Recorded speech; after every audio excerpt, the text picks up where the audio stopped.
Cake का जो sponge होता है वो क्या इस ओवन में बन पाएगा, ये बहुत लोग पूछते हैं। आज आपको करके ही दिखा देते हैं, पूरी वीडियो देख के जाइएगा, क्योंकि टेम्परेचर एक्चुअल में जो प्रीमिक्स के ऊपर लिखा होता है वो अलग होता है कि 30 से 35 मिनट पकाना है, वो घर वाले ओवन के हिसाब से होता है। इस ओवन के अंदर 20 मिनट लगते हैं, 20 से 25 मिनट।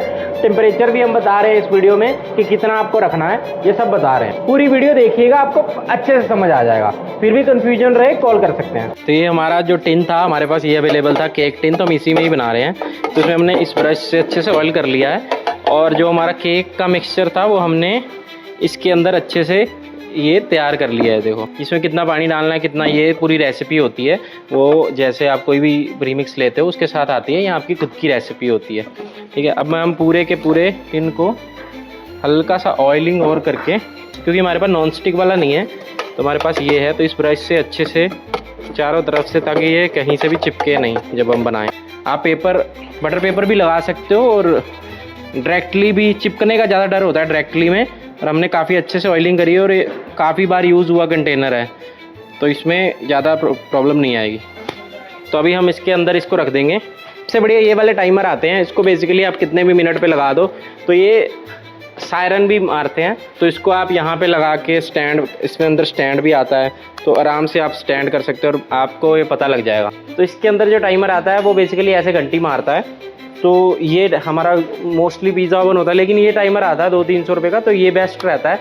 तो इसको आप कहीं पे भी हो वहाँ पे इस टाइमर को लेके जा सकते हो। तो आप ओवन के आसपास खड़े होने की ज़्यादा ज़रूरत नहीं पड़ती, तो वहीं पे आप ले जाओ इस टाइमर को। आपको पता है कि ये टाइमर बजेगा और मेरा पिज़्ज़ा या जो भी आपने इसके अंदर रखा है केक, वो तैयार हो जाएगा। तो अभी हमने इसको 150 पे ही सेट कर दिया था, क्योंकि हमारा जो टेम्परेचर है इसमें 10-20 डिग्री का फ़र्क रहता है, मतलब इंक्रीज़ होता है। तो हमने 150 पे सेट करने के बाद, ये घर वाले ओवन नहीं है जिसके अंदर आपको मतलब 30-30 मिनट पकाना पड़ता है। इसमें आप चेक कर सकते हो, सिंपल आप बैम्बू मेथड से जैसे टेस्ट करते हो वो टेस्ट करते हो। हमने जो नीचे के लिए स्टोन होता है, स्टोन ओवन भी अपने अंदर हीट को रजिस्ट करके रखता है, इसलिए हम जाली लगा देते हैं। 12 की 2 जालियों में आपने लगा दी, तो आप पूरी की पूरी ट्रे रख सकते हो। तो आपकी जो हीट है वो नीचे से डायरेक्टली नहीं पड़ती। नहीं तो आपके पास टेम्परेचर का तो कंट्रोल हमेशा ही रहता है। आप नीचे से एक बार टेम्परेचर देख सकते हो कि हमारा कंट्रोल करके, जब हमने पहली बार हमने मान लो पकाया आज, तो हमने केक का टेस्ट करा कि हमारा हमारा केक इस ओवन में कितने टेम्परेचर में पकता है। तो हमने क्या करा, नीचे 100 दे दिया, ऊपर 150 दे दिया। आप इस तरीके से भी कर सकते हो। नहीं तो नॉर्मली अगर आपको रिस्क फ्री रहना, मतलब टेंशन ही नहीं लेनी किसी चीज़ की, तो आप नीचे सिंपल जालियाँ रख सकते हो 2, और उसके ऊपर अपनी ट्रे रख दो, जैसे हमने रखा है। तो हमने मोल्ड के ऊपर जाली रख दी, ठीक है ना। मोल्ड को आप ऊपर से भी बंद कर सकते हो। बाकी केक का प्रोसेस सेम ही रहेगा जैसे आप केक बनाते हो, सिर्फ इसके अंदर यही है कि स्टोन ओवन है तो नीचे से हम जाली कर। बाकी हर ओवन की डिग्री का फर्क होता है ना, जैसे कि कितने टेम्परेचर पे पहुंच जाता है ओवन, कैसे पकाते हैं। तो इस ओवन का सिंपल है, 150 हमने रखा, 100 नीचे का रख दिया और हमने रख दिया। और हमारा जो ये केक है ये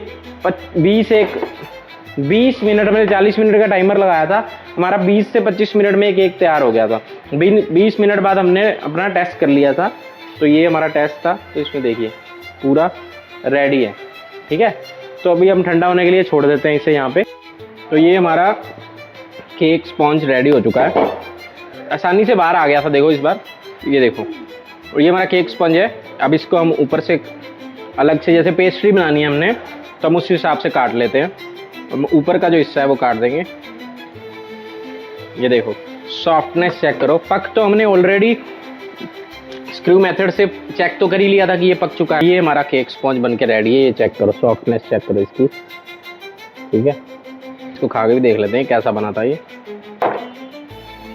बढ़िया बना है। कोई इंचों में नाप के पेस्ट्री बन जाती है, मतलब वो उनके ऊपर पास स्केलर वगैरह पूरे होते हैं कि कितनी काटनी है, उस हिसाब से पहले कट वट लगा देते हैं, फिर उसके बाद काटते हैं।